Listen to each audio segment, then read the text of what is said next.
Fala pessoal, todos bem? Sejam todos muito bem-vindos, eu sou o William Godoy. Esse vídeo tem o patrocínio da 1xBet, uma empresa bookmaker que garante a você grandes ganhos e pagamentos rápidos. Temos aqui o cupom do nosso canal que é Godoy1x, link está na descrição do vídeo, você clica aí, faz o download, faz o seu depósito e aproveita bônus em dobro. Então é aquilo, botou 50, retorna 100, até R$ 1.500 de bônus para você aproveitar e fazer aí a sua aposta. Campeonato Série A até Série D, você pode aproveitar com o nosso cupom Godoy1x. Chapecoense e Sampaio Corrêa, páreo a páreo na tabela, Chapecoense jogando em casa, parece ser uma boa opção, e o atual campeão paraense, o Águia de Marabá, recebe o São Francisco, então também tá com uma moral boa, então tá ali para você aproveitar Godoy 1x. Bom galera, vamos falar, eu acho que tem sido, até o momento da temporada, tem sido o ano com que os problemas do Flamengo extra-campo, os problemas do Flamengo administrativo, no quesito de pensar futebol, é o que mais tem entrado em campo, Eu acho que essa temporada tem sido a temporada que tem mais deixado explícito a ignorância, de quem dá as canetadas, a ignorância de quem planeja o futebol do Flamengo está entrando, evidentemente, entrando cada vez mais em campo, e isso, claro, vai atrapalhando. A gente vai passar um pouco por uma fala que passa pelo Sampaoli acabou falando no último jogo, uma fala que eu acho que passa pelo aspecto dos jogadores, de interpretação dos jogadores, passa por uma questão também de contratação do Flamengo, passa por agora estamos nos últimos dias de maio, entrando em junho, e o Flamengo está montando, remontando, identificando, planejando o seu futebol. Então, sem dúvida nenhuma, o Flamengo largou muito atrás nessa temporada, inclusive no aspecto físico. Então, assim, muitos dos problemas do Flamengo estão cada vez mais entrando dentro de campo e, de uma certa forma, ele vai ali dificultando, inclusive, a competitividade. Quando a gente cansa de brincar sobre o livro do Ferran Soriano, que fala que a bola não entra por acaso, mais claro do que isso é impossível. Porque o primeiro ponto, na minha opinião, a ignorância do Flamengo acerca de modo de jogo, identificação de um trabalho, metodologia de treinador, de quem escolhe, seja do Braz, seja do Spindel e do Landim, presidente. Eles são ignorantes no quesito identificação de um estilo de jogo. É ofensivo, é tudo igual, é funcional, posicional, paternal, não importa qual estilo, eles identificam tudo da mesma forma. Se grande parte, inclusive, dos nossos colegas da imprensa, em aspas, especialistas, eles têm problemas de identificação, o que vai dizer, inclusive, o Marcos Braz, que ocupa o cargo de um amador. Ele é um amador porque ele ocupa o cargo de amador. Entre parênteses. O pessoal, inclusive, acabou sendo uma notícia, uma suposta que ele vai sair, e aí o Cacau Cota ou o Diogo Lemos que vão ocupar o cargo dele. Aí o pessoal, poxa, esses dois, entendam, o cargo ele é amador. Vice-presidente de futebol do Flamengo é um cargo amador. Logo, quem vai assumir esse cargo precisa ser um amador. Se for uma pessoa profissional, não vai assumir um cargo amador, vai assumir um cargo profissional. O Flamengo não tem esse cargo. Então ele teria que ir no estatuto, mudar, para isso o Landim tinha que ter interesse em mudar, para acabar com esse cargo e ter um cargo profissional. Aí sim haveria, essa questão, não, então tem que ser um... Fora isso, é amador, por isso tem o Cacau, o Diogo Lemos, porque é um cargo amador, beleza? Seja com Marcos Braz ou sem Marcos Braz. Então esse amadorismo, muito parte dessa ignorância, a gente vê nas escolhas, a gente vê na falta de convicção, porque ela fica muito refém ao resultado. Porque não existe a identificação do que é o jogo, de quais percalços que você tem que passar por esse jogo. Inclusive uma contratação que ela acaba sendo histórica, que é a contratação do Gabigol, que é uma contratação correta, a gente viu, a gente está vendo o resultado, perfeito, não tem o que dizer. Só que a gente tem que lembrar que foi o Gabigol, é o Gabigol, porque não foi o Pablo. Então quem ia contratar o Pablo, acabou contratando o Gabigol. Aí vocês veem, independentemente do que aconteceu, da história dos dois, quem quer o Pablo vai no Gabigol, faz algum sentido sobre montagem do elenco? Eles têm as mesmas características, e isso a gente vê ao longo das contratações do Flamengo, enfim, e inclusive ao longo das contratações dos treinadores. O Sampaoli, Após o jogo, agora recente, contra o Cruzeiro, que foi uma partida ruim, inclusive nós fizemos aqui uma análise, vou deixar aqui, que mostra alguns lances, cara, de um Flamengo desconectado, de um Flamengo desassociado. Eu acho que a melhor palavra que ela pode adjetivar esse Flamengo é um Flamengo desassociado, né? É um Flamengo desconectado. Eu acho que dá pra resumir e titular bem o que é hoje esse Flamengo de Sampaoli. O Sampaoli, ele acabou falando, abre aspas, cheguei aqui com uma forma de jogar.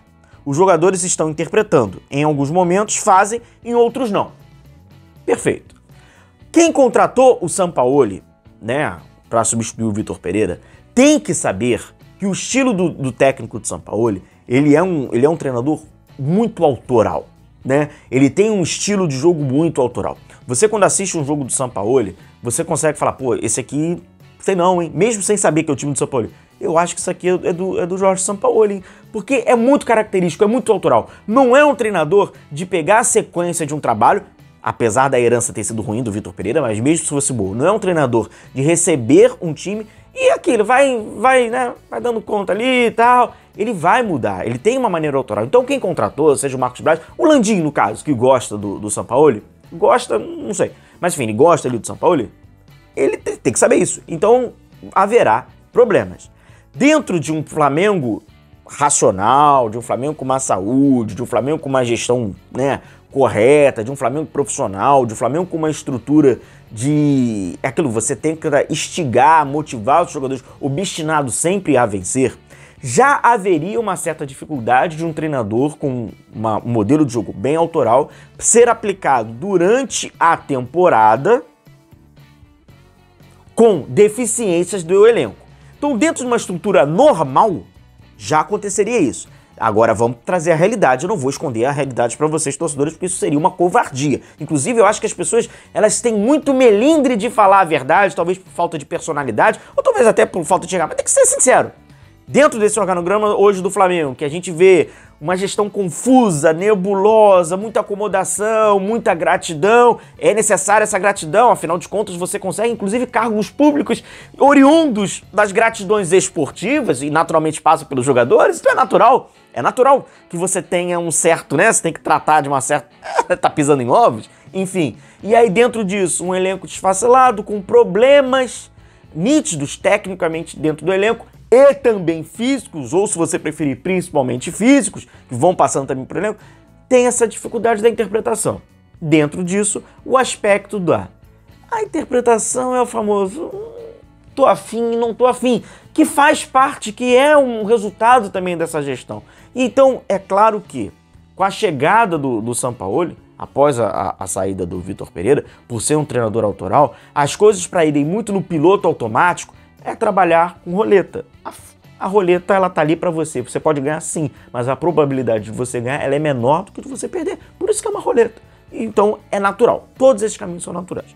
O que a gente vê no Flamengo, aí o pessoal passa muito pelo aspecto do posicional, não querendo entrar muito nesse assunto, porque tem que ser um assunto que tem que ser muito bem mastigado para não ser mal entendido, porque ele é mal entendido e mal compreendido pelos meus colegas da imprensa, né? Então, já é mal entendido por si só. A referência ser a bola, a referência ser o espaço, isso não vai ser de uma hora para outra. O Flamengo, ele tá fazendo uma pré-temporada hoje com o Sampaoli, só que a temporada dele já começou há muito tempo. Inclusive, esse vício do Flamengo de tratar, de desdenhar a temporada do futebol brasileiro, por completo, e ele focar praticamente nos últimos 6 meses, nos últimos 5 meses, ele é prejudicial. Não é porque funcionou no passado que vai funcionar sempre. Vai ter um momento que não vai mais funcionar. O prazo de vigência do amadorismo, ele tem uma data. Você não consegue empurrar inclusive até o próprio mercado do Flamengo. A montagem do mercado do Flamengo, de reforço, ela é uma mentalidade europeia, onde ele se reforça na metade do ano. Na metade essa do ano, que já está num segundo treinador, que acabou de iniciar, mas que esportivamente você precisa mostrar resultado. O que também passa pelo aspecto físico. E aí eu trago aqui o assunto do Arrascaeta. Olha quantos assuntos eles já acabam, né? Quando a gente acaba desmembrando ele, mas se a gente costurar, é a malha do insucesso, né? É a malha do amadorismo. Mas olha quantas coisas acabam tendo relação. Então por isso que é muito difícil você pontuar, você tirar e falar, é isso aqui. Porque é um acúmulo, é um resultado. São frutos que o Flamengo foi plantando, e agora ele está colhendo esses frutos.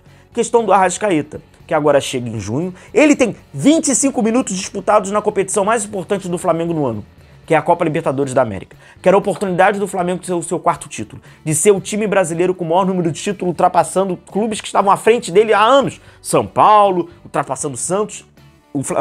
O Arrascaeta, o principal jogador desse elenco, sobretudo por aspecto de criação, ele tem 25 minutos nessa competição. O que acontece aqui? Tá estourado, já é um atleta que, apesar da pouquíssima idade, 28 anos, já vem com um histórico recente de lesões, e o Flamengo acaba atrapalhando, junto com o calendário do futebol brasileiro, a recuperação do atleta. E atrapalha num quesito de quê? Lá no início da temporada, onde o Arrascaeta não tem nenhum intervalo para você programar, para você planejar esse atleta para resguardá-lo para as competições mais importantes. Porque no possante campeonato estadual tem que vencer. Porque o treinador acaba de chegar, que é o Vitor Pereira, que é um impopular, ele tem que vencer qualquer coisa. Então, para vencer qualquer coisa, inclusive o campeonato estadual, você tem que colocar os melhores. Aí você coloca o Arrascaeta. Aí o Arrascaeta tem que estar apto a jogar o Carioca, porque tem que ganhar. Jogar o Mundial, o Real Madrid tá esperando, tem que jogar. A Supercopa, tem que jogar. A Recopa, porque tem que conquistar tudo. E, evidentemente, existe uma dependência sobre o esquema, sobre o modelo, sobre a qualidade do jogador, que ele tem que jogar. Se ele não jogar, o Flamengo tem mais chances de não conseguir vencer. Mais chances de não conseguir vencer é uma maior probabilidade de uma interrupção de um trabalho de um treinador. E aí você tem que recontratar, e aí você paga a multa. E com isso a Flabrasbet vai pagando 40 milhões já durante todos os treinadores. E hoje você não pode contar com um jogador como o Arrascaeta, que fez 25 minutos. Então, sem dúvida nenhuma, tudo que vai acontecendo dentro de campo, o que vai acontecendo nessa temporada, que até então vai sendo um fracasso, é o maior reflexo e a maior materialização da ignorância e, de fato, do cargo, amadorismo do Flamengo extracampo. Beleza, galera? Um forte abraço a todos vocês. Fica então essa reflexão. Tamo junto. Um grande abraço. Tchau, tchau.